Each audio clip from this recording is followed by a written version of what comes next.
This week, join me as I explore a biblical catastrophe of epic proportions: the destruction of Sodom and Gomorrah. According to the book of Genesis, God exacted punishment on the cities of sin by destroying them in a rain of fire and brimstone. The demise of Sodom and Gomorrah stands as one of the great cautionary tales of the Old Testament. But did the cities actually exist? Whoa. And if so, can science and archaeology explain how they met their end? To find out, I'll investigate charred ruins along the eastern Dead Sea, examine a 50,000-year-old geological record, This band here, that indicates an earthquake? and create a biblical weapon of mass destruction. Okay, that smells. We're digging for the truth, and we're going to extremes to do it. It's gonna be a great adventure!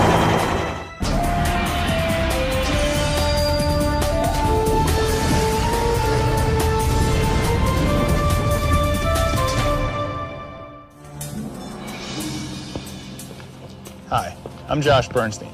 I'm at Jordan's most famous archaeological site, Petra. Isn't that spectacular? But I haven't come here to Jordan to explore a site celebrated for its beauty, but to learn about two sites destroyed for their wickedness: Sodom and Gomorrah. The book of Genesis refers to the residents of Sodom and Gomorrah as exceedingly wicked and sinners against the Lord. So God exacts his wrath on the two cities.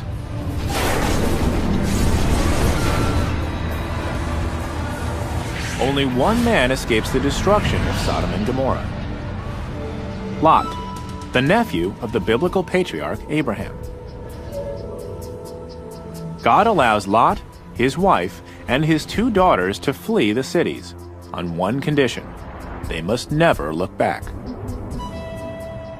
Lot's wife disobeys God's command and is turned into a pillar of salt. It's a great story, but is there any archaeological evidence to confirm it? Did Sodom and Gomorrah actually exist? The two cities make their first appearance in Genesis 10:19. They're listed among the so-called 5 cities of the plain: Admah, Zeboim, Zoar, and Sodom and Gomorrah. Many biblical scholars place these 5 cities here in the Jordan Valley, bordering one of the world's most famous bodies of water, the Dead Sea. Over the course of many millennia, water evaporated more quickly from the Dead Sea than it was replenished. Eventually, it became so salty that it could no longer sustain any life. Thus the name. But interestingly, some of the locals here refer to it by a different moniker: Buhayat Lut, Arabic for the Sea of Lot. At just over 1,300 feet below sea level, it's the lowest place on Earth. This is also the place where many scholars believe the cities of Sodom and Gomorrah once stood. Some believe they were on the western side in modern-day Israel. Others believe they were here on the eastern side in Jordan. And still others believe that the cities are actually beneath the very waters, the Dead Sea itself.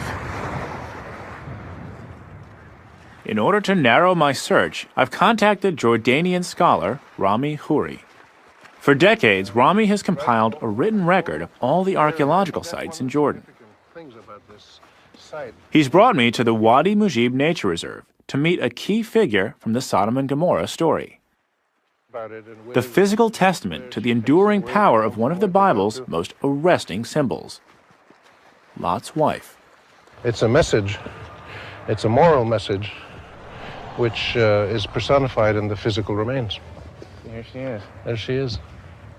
Can I go closer? Yeah, go ahead. Lot's wife, perched above the Dead Sea Highway, is actually a salt-encrusted stone pillar etched by wind and water. Oh, she's big. Yeah. With a height of over 20 feet, she's an imposing figure, but maybe a little too big to be anything more than a biblical scarecrow created by local legend. So if we're looking at this metaphorically and not literally, what's the message? I think the message from the biblical text, certainly, and it goes throughout the whole text into the New Testament, is that people should obey God, should be faithful, and should trust God. And if you don't obey God, you get zapped, again, throughout the Bible. So the people in this region could use this as sort of a boogeyman. to say you better listen to God when he speaks, because otherwise you're going to turn into that pillar. That's right. I think that's the aim of the story, and of course many stories in the Bible are like this one. Mm-hmm. The interesting question is, well, when did these stories first originate? When did these narratives first become institutionalized in the values and the memories of its society? Rami explains the Bible was written as much as 1,500 years after the events of Sodom and Gomorrah supposedly took place. He says the Genesis account was likely passed down through centuries-old oral tradition, and then later transcribed into the written word. These stories, these narratives, are based on facts that we can prove in many cases: geological facts, geographical facts, chronological facts, and historical facts. So there actually could have been a Sodom and Gomorrah? I think there were cities that were destroyed. You will certainly find sites where the archaeological evidence synchronizes rather compellingly with the biblical evidence. Many accept the Bible as the Word of God, unquestionable fact. But archaeology seeks physical proof, and Rami says there's plenty of things he wants to show me. Our first stop, the small city of Madaba, some 30 miles away, just south of the capital city of Jordan, Amman. He's taking me to see an ancient mosaic, one that contains clues to the precise location of the 5 cities of the plain. Madaba itself is world-renowned for the decorative stone floor mosaics that fill the Greek Byzantine churches. Byzantine originally at the bottom and then rebuilt in the 19th century. During the construction of the Greek Orthodox Church of St. George, the builders found a 6th century mosaic embedded in the floor of this house of worship. And as they're rebuilding it as a church, they discovered this extraordinary mosaic map of the Holy Land. Rami says over 11,000 man-hours went into creating this 900-square-foot mosaic, and that the floor was originally composed of 2.3 million pieces of colored stone. This is where? I can't read any of this. Well, when you look at it from here, this is Jerusalem, walled city of Jerusalem. Okay. You have the Jordan River with the fish going up and down. Okay. You can see the Dead Sea with the 2 boats. Amazingly, the mosaic's key cities line up closely with their modern counterparts when positioned within a 21st century map, like Jerusalem, Jericho, and the Jordanian fortress at Kerak. The apparent accuracy of the Madaba map has convinced Rami that the cities of the plain, including Sodom and Gomorrah, once stood on the Jordanian side of the Dead Sea. There are Sodom and Gomorrah on this map? Well, not completely, but let me take you around this side and I'll show you. Okay. Here's what you want to see. Balak-Zor, something like that. This is Bela or Zoar. Remember the cities, the names of the 5 cities? Oh, here, Zoara. Yeah.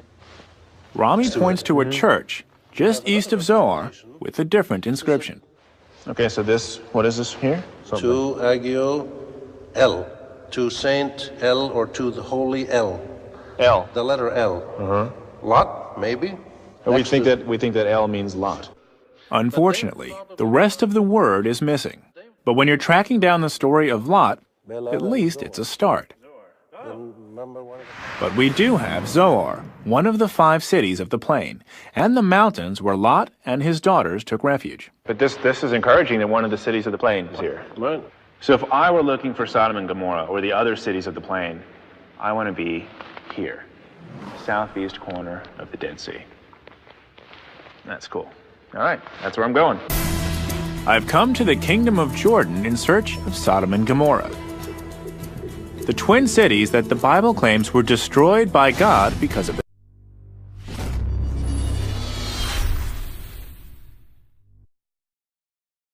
their sins. In Genesis, Sodom and Gomorrah are identified as 2 of the 5 cities of the plain. Now, thanks to a 1,400-year-old map, I've identified the location of a 3rd, Zoar. On the same map, right next to Zoar, I was shown the image of an ancient monastery. Could this church hold further clues about the infamous Sin Cities? To find out, I need to go on a 50-mile journey south from the city of Madaba.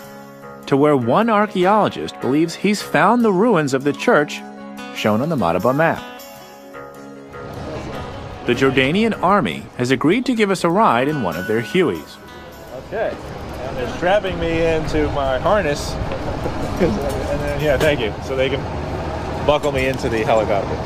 Good? Don't worry. All right? All right. Shukran. Joining me for the trip is British Museum archaeologist Konstantinos Politis. In 1987, Konstantinos first began excavating outside the town of Safi, thought to be ancient Zoar. It wasn't easy. Daytime temperatures there can exceed 130 degrees Fahrenheit. But after 8 long years of digging, he managed to uncover the ruins of the ancient church we're going to see. And here it is. It's exactly where the Madaba map placed it. Sitting on a sheer cliff and facing out towards the southeastern edge of the Dead Sea. Yeah, I know, we're gonna go down now. From the chopper, we get a bird's eye view of the entire site. It's spectacular. But why would anyone have built this church in such an inaccessible and rocky place? Our helicopter can't set down on top of the mountain, so we land at its base, nearly 500 feet below the archaeological site.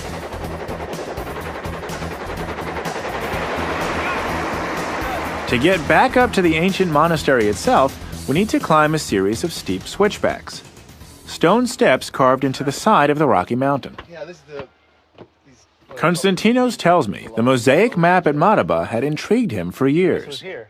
Yeah. Oh. So when you first started excavating this site, it all looked like random hillside here. Oh yeah, just like you see on the side of this hill. It's all covered. Nothing was there.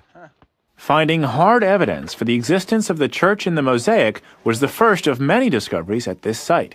Pottery. Look at this floor. Yeah, it's a beautiful mosaic, but let me show you something. I've got something special here. What is really important is this inscription here. Now, I know you can't see it very well. Konstantinos shows me an ancient tablet. You'll see how the letters come to life. The stone face has been weathered by time. But with a quick splash of water, the inscription comes into view. Oh, wow. That's much better. And it says, Saint Lot, please bless your servants, in Greek. The Madaba map referenced this site as the Church of Saint El, with the rest of the word missing. According to the mosaic, Konstantinos believes his discovery proves that this was, in fact, the Church of Saint Lot, a place dedicated to the nephew of Abraham. The date. If you look down here, this is a beautiful Greek inscription which mentions the names of the bishop and the abbot of the monastery, but most important, the date, April 605 AD. So this place is 1,400 years old. If that sounds old, it's nothing compared to what he discovered behind a sealed doorway at the back of the church. Konstantinos believes that this cave is the very reason the monastery was built in such a challenging location. This is the entrance. Can we go in? Of course. All right. Came a long way to see this. The monks who built this place clearly went to great lengths to safeguard this cavern, and Konstantinos thinks he knows why. In Genesis 19:30, the Bible states Lot and his daughters escaped the destruction at Sodom and Gomorrah by taking refuge in a mountain cave near Zoar. Dark. Pretty dark. The monks, according to Konstantinos' theory, believed this was the cave of Lot. So this here is where the monastery ended. And then this is all the natural cave. Natural cave. We dug below the floors of the Christian church and found these walls, which are almost 5,000 years old. And look at this pottery. Well, we have pots, yes, which we found in this area. There were burials and occupation. This dates from the early Bronze Age period, almost 5,000 years ago. No one knows the exact year that Sodom and Gomorrah might have been destroyed, but biblical scholars estimate it would have been between the early and middle Bronze Ages, between 2500 and 1700 BC. And the artifacts found here prove that this cave was occupied during this same period. So I have to ask, Is this Lot's cave? Well, the Christians seem to think so because they built this church over this cave, this natural cave. But this hillside is just full of caves. I mean, just looking around the landscape outside, Yep. this place is dotted with them. Yep, there are other caves in the area. Why did they choose this one? Yeah. Probably because there was an ancient oral tradition of that's Lot's cave up there. So when the Christians came, they decided to build this church over what was already thought of to be Lot's cave. Mm-hmm. So it's a matter of belief. They believed it.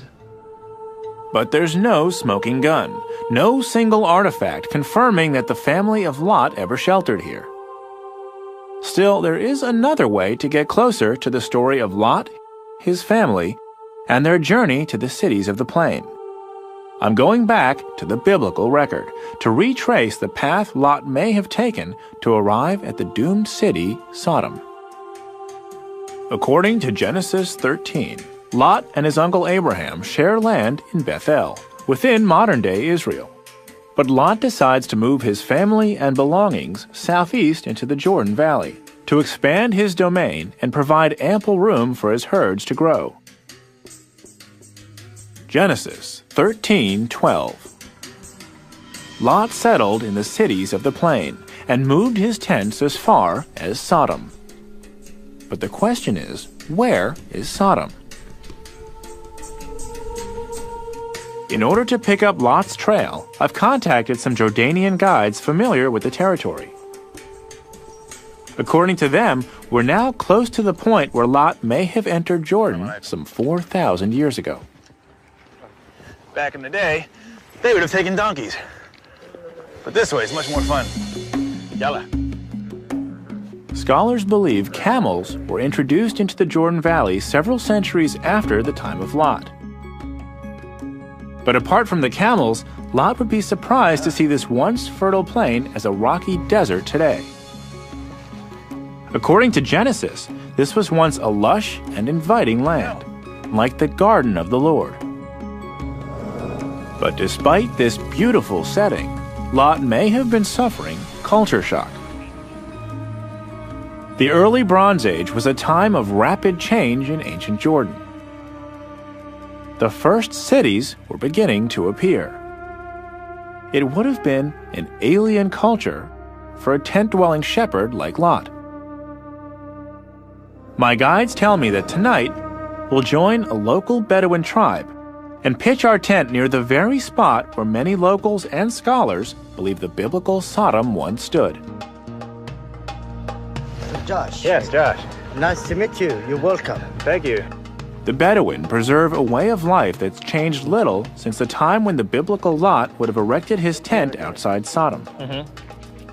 Okay, you just tell me what to do and I'll do it. All right, sir. But yeah, I will help give it a shot. Like Lot, the Bedouin people are shepherds. For millennia, these nomads have rejected city living. Even today, they continue to move their herds of sheep and goats across the open desert landscape. Their trademark tents are made of woven goat hair blankets. They use carpets and wool pillows for bedding. And what's the difference between the rooms? Well, it's not different. Okay. It's no difference. One for the women and two for men. One we used for sleep, and the other is open for the guests when they're coming in the night to have sittings, talkings, stories with all of the people. These tents have hardly changed since the time of Lot, when the Bible states he and his family made camp outside Sodom. Together, we build a fire for warmth before bedding down for the night.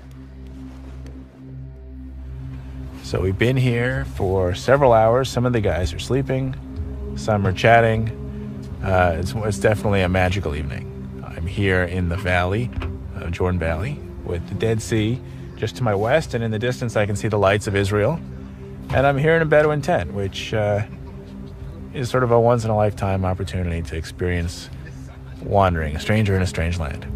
And I think that this probably has not changed at all since the time of Lot and Avram as they were making their way across Canaan. I'm in Jordan, looking for archaeological evidence behind one of the Bible's most famous tales. the story of Sodom and Gomorrah. In the ruins of a Byzantine monastery, I saw an ancient refuge that early Christians believe was the place where Lot and his daughters took shelter before God's destruction of the sin cities. I then traveled by camel to retrace the path Lot may have taken into the Jordan Valley. Now, my goal is to find evidence of the city he ultimately fled, Sodom.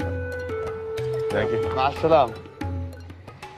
Many scholars and historians believe the best archaeological candidate for Sodom is a desert ruin called Babedra.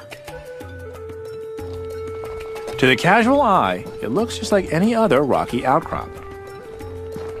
But for Dr. Thomas Schaub, the lead archaeologist at this site, Babedra represents an ancient fortress, established during the early Bronze Age here in Jordan.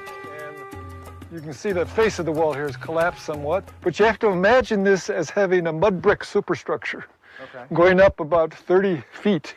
Today, it's hard to see, but this was once a 10-acre city enclosed by these massive walls, over 23 feet wide and over 30 feet tall. Dozens of mud brick houses were stacked along the interior. At its height, Babedra housed and protected as much as 1,000 people. So it was quite an impressive area, but you have to use your imagination a little bit to recreate that. But we still Today, the ruin doesn't look like much. Over the past 4,300 years, many of its walls and its mud brick homes have collapsed. It's difficult to see where the city ends and the desert begins. Now, this isn't exactly the place where I'd want to build a town. There's No. nothing here. It had to be a much richer area, and from the rainfall that we can reconstruct the patterns, it was like a garden area down here. Genesis 13:10 states, Lot lifted up his eyes and saw all the valley of the Jordan, that it was well watered everywhere, like the garden of the Lord. If Babedra represents the biblical Sodom, it doesn't seem to match the profile. This landscape is dry and rocky. Yet archaeologists are convinced that it was able to support a huge population. Let's go find out why. Dr. David McCreary is a paleobotanist, a specialist in ancient plants. He's discovered a wealth of foods and grains at the site. Many date back over 4,000 years, to the time when Lot would have come to the Jordan Valley. Good to meet you. Welcome to my office. Yeah, it's a nice office. To determine the fertility of this ancient site, David uses a simple process. It's called flotation. I help him by agitating the water within these two plastic tanks. We're testing a soil sample David collected earlier. It's from an ancient cooking pit here in Babedra. Is this your first time? This is my first time agitating soil. Okay. By pouring the ashy soil into the water, it's possible to separate traces of ancient crops from mere sand and dirt. The organic material floats to the surface, where it's strained from the water and then carefully examined. So, pretty impressive, huh? Sure. If you say so. Well, most of what we've got here are just little pieces of charcoal. What we're looking for primarily are geometric shapes. The geometric shapes represent the best candidates for cooked seeds. But they're still hard to find. Oh, I found one. Okay, great, great. David tells me it's a 4,500-year-old grain of barley. It's exciting. That's pretty exciting, I've never isn't been it? so excited about one single grain of barley in my life. That's pretty cool. You know, sometimes we will find... During his years of research at Babedra, David collected and identified thousands of these ancient seeds. In addition to barley, there's wheat, linseed, and figs. All these crops share one thing in common. They only grow where there's plenty of water and irrigation. Especially the emmer wheat, it's typically grown under irrigation. The 6-row barley has to be grown under irrigation. The linseeds, if they're longer than 4 millimeters in length, that's another indication of irrigation. It couldn't be just a heavy rainfall. No. Not in You have to have a sustained rainy season. And in this particular region, the average annual rainfall is less than 2 inches per year. Rainfall during the early Bronze Age wasn't much greater than it is today, but there was plenty of water to be had. Studies have shown that the level of the Dead Sea was nearly 400 feet higher than it is today. There's also evidence of an ancient lakebed and natural springs right at the base of Babedra's walled perimeter. It was this steady supply of groundwater that allowed these city dwellers to irrigate their plants. The Bible describes this region as well-watered. Right. And I'm looking for these cities of the plain. Does this meet that criteria? I would say Babedra is probably the best watered, certainly would have been one of the most fertile parts of the entire region during the early Bronze Age. So absolutely, there would have been resources here that anybody would want to take advantage of. Broken rocks and seeds offer a snapshot of Babedra as a city of prosperity. But is this the kind of well-established and enduring city that would have brought Lot to its doorstep? One that could qualify as a candidate for Sodom. To help me better understand the people and the ancient customs of Babedra, Tom Schaub takes me to the city graveyard to examine the burial record. This pockmarked plain, just outside the city walls, is one of the largest cemeteries in the Middle East. Cemetery. You'll notice all the bones and the broken pottery. This is all from tomb robbers. You can see we've got all kinds of chambers around here. Let's see if we can find one that has a... This was the final resting place for the people of this Bronze Age city for 1,200 years. The archaeology here is complete. So Tom gives me the okay to see one of the burial chambers myself. Oh! If I'm not back in 5 minutes, send a search party. We'll send the search party, right. This grave is over 4,000 years old. It's a tight fit, like entering a desert igloo. The dome chamber is only 3 feet tall and 5 feet deep. Like all the chambers here, this one's now empty.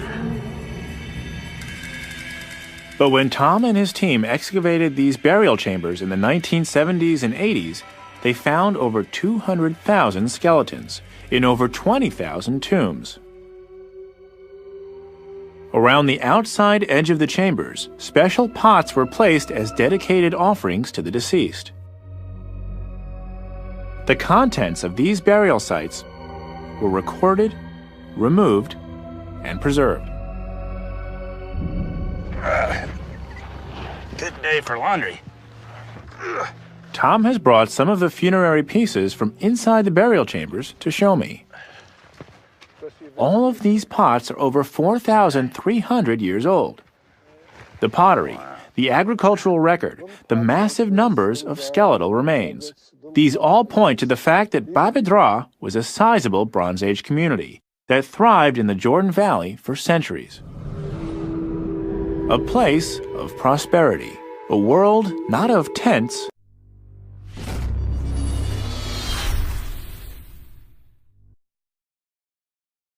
but of fixed homes with a food supply that was guaranteed.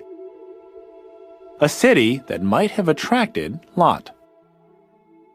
So if, going back to Lot's time, if he were seeking a place, and if Lot were going to a city of the plain, this could be one of them. Yes, if Lot was traveling during the early Bronze Age and came down to this area, it would be the only place. If you have an individual like Lot or any group traveling through the early Bronze Age at that time, this would be the place to settle. This was the only place. It's the dominant town for that period from the 3rd millennium on in this part of the area.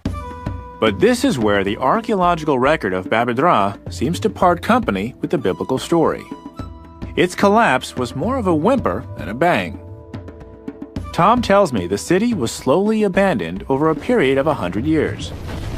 The Bible states that the cities of Sodom and Gomorrah ended in fire and destruction, and there's no evidence of conflagration at Babedra.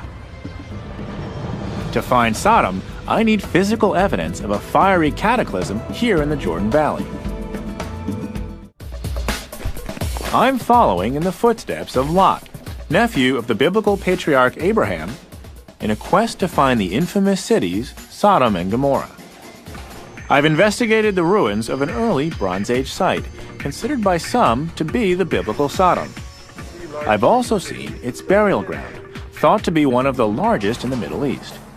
But this ancient city shows no evidence of being completely destroyed by fire. And the biblical description of Sodom and Gomorrah's final hours is as clear as it is apocalyptic.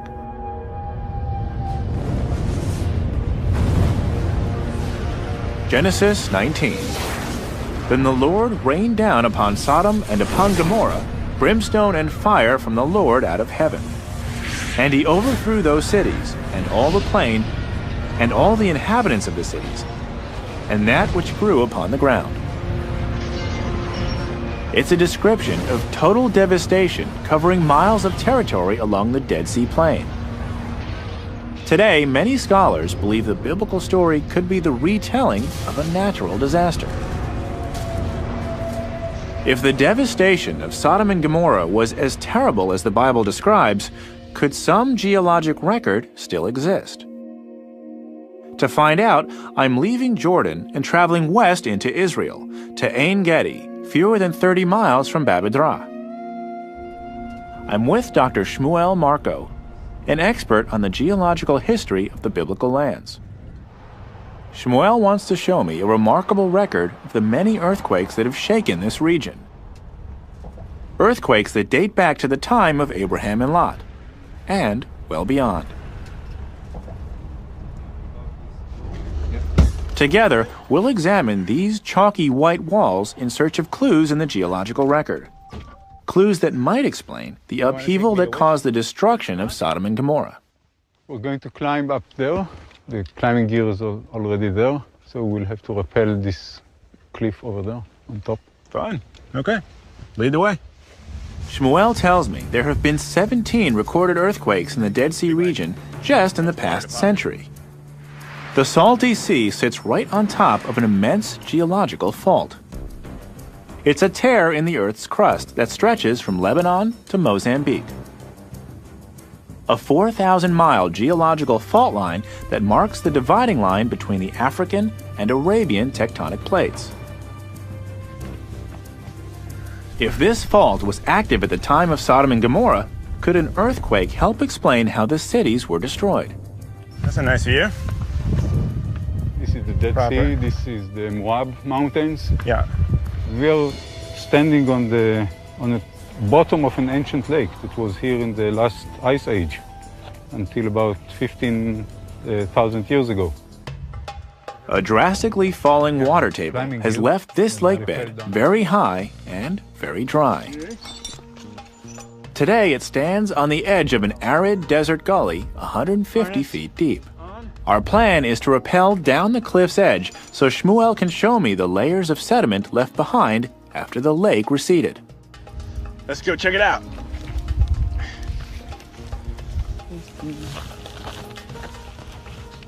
The rock is soft and crumbles beneath our feet.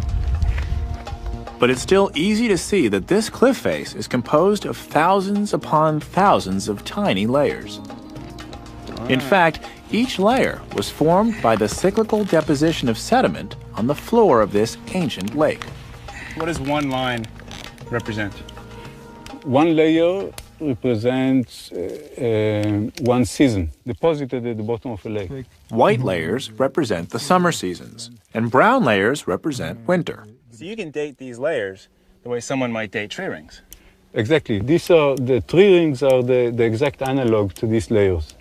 The difference is that trees don't live 50,000 years. Here we have more than 50,000 years record. Mm-hmm. So this is a very long record here. We have the longest record on Earth. Wow. This 50,000-year record allows geologists to clearly see when earthquakes shook the region. We're looking for layers like this that are disturbed. Shmuel points to a large band of sediment different from the rest. It's thicker and jumbled. The sediment accumulated up to here. Above this was water, and then an earthquake shook the bottom.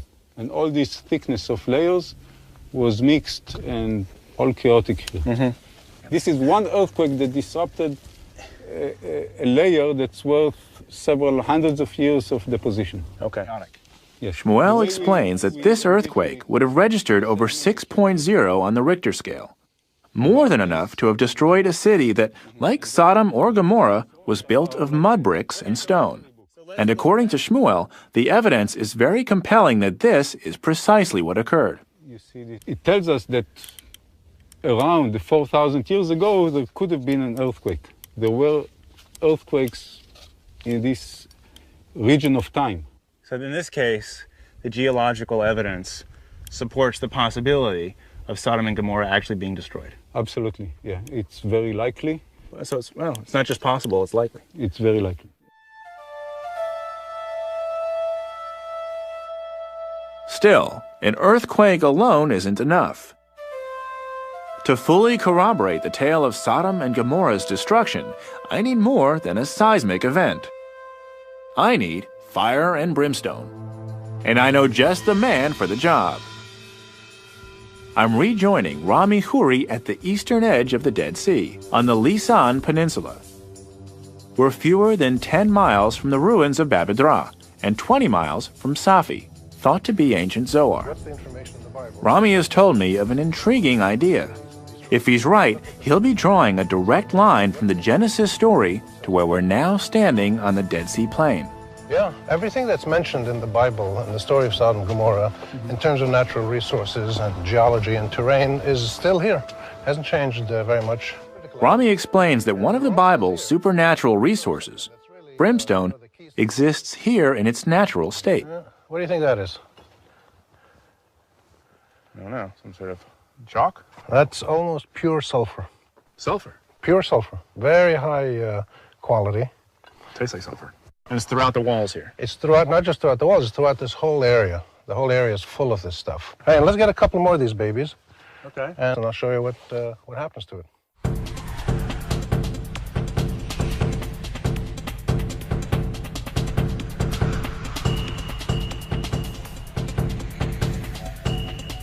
That's a nice one.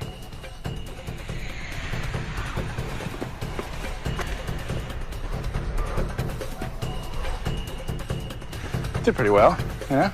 I'm not exactly sure what Rami hopes to show me with this pile of sulfur, but he better make it quick. It's getting dark out here. Pick it up. Let me show you. You know what happens to sulfur when you light it? Well, it lights. Catches fire. Oh, okay. Okay, that smells. Yeah, better put it down. That's burning sulfur, otherwise known as brimstone. And my whole life, I didn't know what brimstone was. Well, brimstone just means burning stone in sort of medieval English. References to fire and brimstone are found throughout the Bible. In fact, they're the preferred instruments of divine retribution. And Rami explains brimstone was used as a fuel throughout the Dead Sea Plain for thousands of years. But no physical evidence has ever been found that burning brimstone once fell from the sky. So it's another part of the Bible which is remarkably found in the landscape here. Yeah, based on human reality. Huh. Now does that lend credibility to the idea of Sodom and Gomorrah actually happening? Well, it certainly makes it credible to the people in this region because they would remember something about a destruction of a city that may have happened possibly through a natural phenomenon or possibly through the intervention of God. So when they talk about fire and brimstone, this is what they're talking about. How'd you like that coming down on you? Sodom and Gomorrah. Could the biblical story of their sudden destruction possibly be true? In Israel and Jordan, I saw evidence of repeated earthquakes and witnessed burning brimstone firsthand. Okay, that smells. But actual archaeological evidence pointing to the annihilation of these cities has proved much harder to find. Now, on the last leg of my journey, I'm traveling 15 miles south to an archaeological site called Gomorrah. It's an early Bronze Age city that also dates back to the time when Abraham and Lot are thought to have lived. Unlike the last ruin I visited, Babydra, this city suffered a dramatic and almost instantaneous collapse around 2400 BC. I'm rejoining archaeologist Thomas Schaub to learn more about the site he discovered in 1973 and to see if there's something in the archaeological record here that ties Gomorrah to Sodom and Gomorrah. Sort of threat. When we excavated here, this was a straight face, and you had a beautiful looking tower. What we found on the bottom of here, and I actually can show you the spot, under this ash, flat on a horizontal floor, Yeah. were two skeletons, one with a rock on top of its head, who had clearly been killed in the collapse of the tower. Bodies.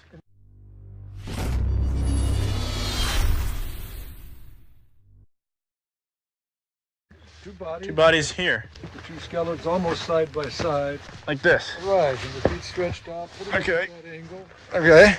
And clearly had been killed in the last phases of the tower, with the tower collapsing on top of them.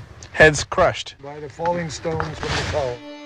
This photograph shows the two early Bronze Age skeletons found beneath the fallen tower.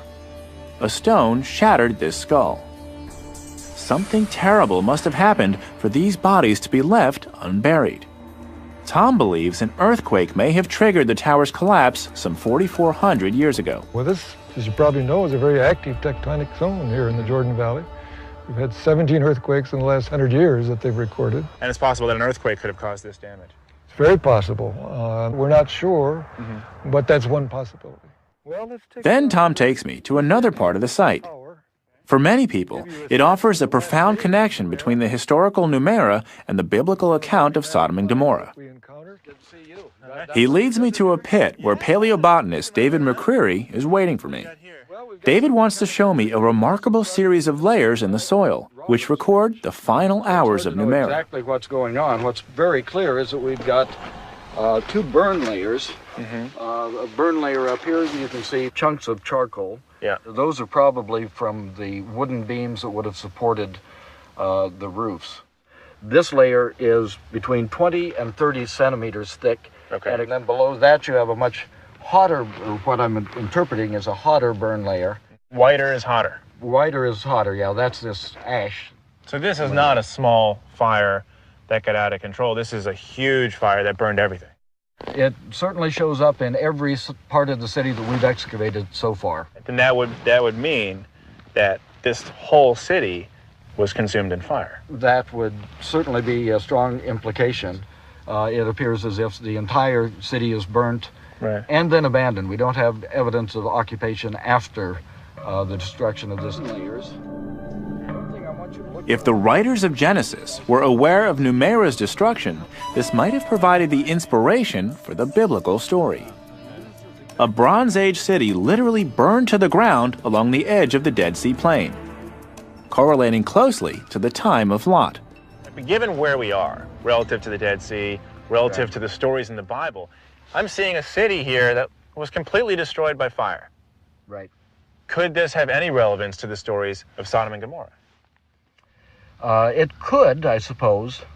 As an archaeologist, again, I think we're restricted to the evidence so that we can only say that there was a massive destruction. Fire destroyed the entire city in a catastrophic event, and the evidence would suggest that after that fire, people did not resettle at the site. The cause of that destruction, I think, from an archaeological point of view, is just up in the air. We just don't have the evidence to say whether it was a man-made or a natural disaster of some kind. All we can say from the material evidence is there was a fire, destroyed the city, the people didn't return. Whether the biblical account involving the destruction of Sodom and Gomorrah was the retelling of a natural or supernatural event, we may never know. But we do know the cities of the plain were susceptible to earthquakes. And this was a region rich in combustible fuels, like brimstone. This charred ruin can't be ruled out as one of the sin cities. If one day archaeologists can definitively place Lot in the Dead Sea Plain during the early Bronze Age, the truth about the final locations of Sodom and Gomorrah may finally be confirmed.